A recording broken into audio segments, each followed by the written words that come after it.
This playhouse is just one example of the park's unique design. First day of December, and that means the start of the holiday season. So let's take a look and see if anywhere in the U.S. is starting to get any snow. Whether you're trick-or-treating or staying home to pass out candy, it's important to take precaution to be safe this Halloween. Tonight, mostly cloudy skies with lows around 28 and some light wind, so it is going to cool down quite a bit from earlier today. Be sure to take precaution to avoid being bitten until the winter weather kicks in. So it looks like we can expect good weather this week? Yeah, it's still not going to snow for a little while. It's going to feel like fall for a little bit longer. Well, today is officially the last day of summer. Unfortunately, tomorrow kicks off the fall season. So let's take a look and see what kind of weather we have in store. Chief Finney has no doubt that Officer Nearing is qualified to take over the position as interim chief of police. It sounds like he got started at such a young age, too. Like when I was 15, I would never have been able to compose my own music. At first glance, this might look like your average everyday playground. However, it is far more unique than it seems. Ambuck's Playground, located on University Avenue in Urbana, is a handicap-accessible park. Ronald Meyer, a member of the Ambuck's Club, pitched the idea of building a handicap-accessible playground to the club in 1991. We had no handicap park in Champaign-Urbana, and none in Southern Illinois at all, other than Chicago had one, I think. But we decided that we wanted to try that, and we convinced the club that we could do it. The club raised $10,000 to build the park, and in order to stay within their budget, they built most of the equipment themselves. And a lot of our stuff we got donated to us, and so forth. But we've designed and built everything out there, right here in this garage. This playhouse is just one example of the park's unique design. As you can see, there are no walls surrounding the playhouse, which means the children can be visible to their guardians at all times.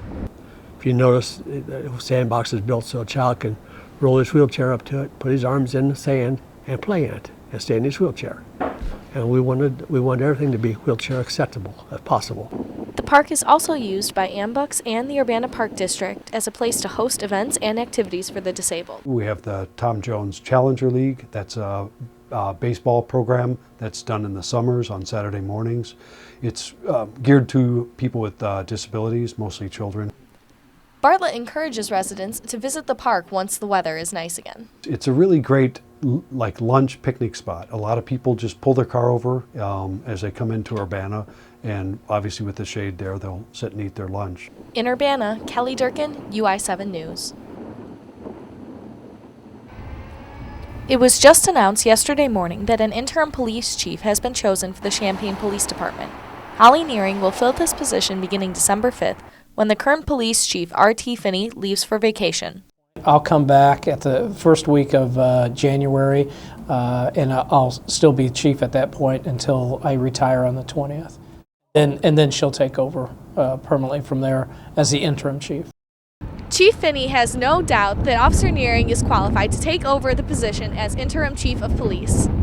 Very talented, very well-educated a woman and officer, and I think it's absolutely a good pick for the interim chief. The Champaign Police Department has been under scrutiny by various community groups since the shooting of teenager Kewan Carrington in 2009. The Champaign-Urbana Citizens for Peace and Justice declined to give a statement about the new interim chief of police, but will discuss the matter here at the Independent Media Center this Saturday. Nearing says the community does have a say in who will take over.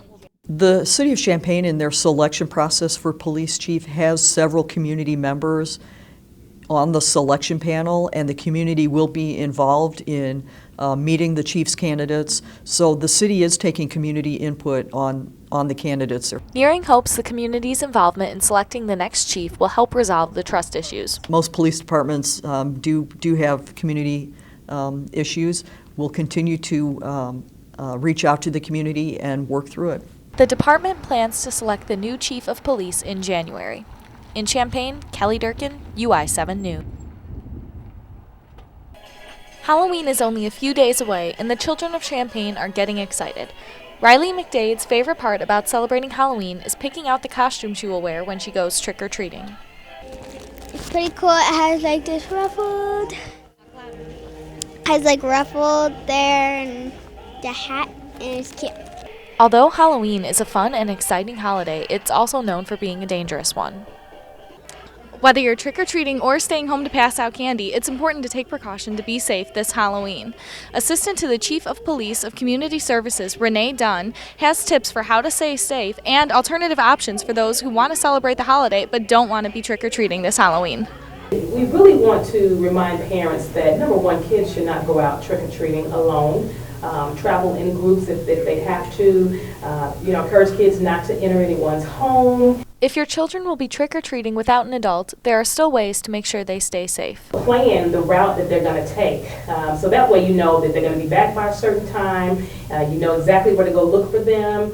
For those not interested in trick-or-treating, the Champaign Police Department is hosting their own Halloween extravaganza, which will be open to the public. And we're going to give away treat bags. We're going to have all kind of Halloween themed items and events and activities for kids. And there are going to be decorations out there. So we truly encourage people, if you don't feel safe trick-or-treating or sending your kids out, to bring them over to our extravaganza. There are plenty of ways to have a spooky but safe Halloween this year. In Champaign, Kelly Durkin, UI7 News. Tonight on UI7 News, U of I police are still searching for the suspect involved in the Scott Hall bathroom incident. Good evening, I'm Kelly Durkin. And I'm Spencer Turkin. The suspect in the Scott Hall Peeping Tom incident at the U of I from Sunday is still at large. A security camera caught the man on tape trying to enter this door. He ended up in the women's bathroom on the first floor while one resident was showering. Buses in Champaign-Urbana are getting greener. Coming up, we'll tell you about MTD's ongoing efforts to help the environment. The Champaign-Urbana Public Health District recently announced that mosquito samples from Champaign, Urbana, Savoy, and St. Joseph have tested positive for West Nile virus. Do you have any idea how the alumni are going to feel about this? We'll see. I hope that they'll take this opportunity to join the campus. The passes are available both online and at the box office of the historic Virginia Theater in downtown Champaign. Each pass will run you $135 plus an additional $2 processing fee. Passes typically sell out in January. The number of festival passes sold is limited to 1,000 with the additional 500 seats sold on a per film basis. Those tickets go on sale at the beginning of April. Urbana community members are coming together to raise awareness on disabilities. An expo presented resources to people with or whose loved ones have disabilities. UI7's Steph Garces has the story. Kind of nasty outside the past few days. You're right, Kelly. It's been a little cooler than I'd like it to be. Girl, I can be you more than any gold without dare try.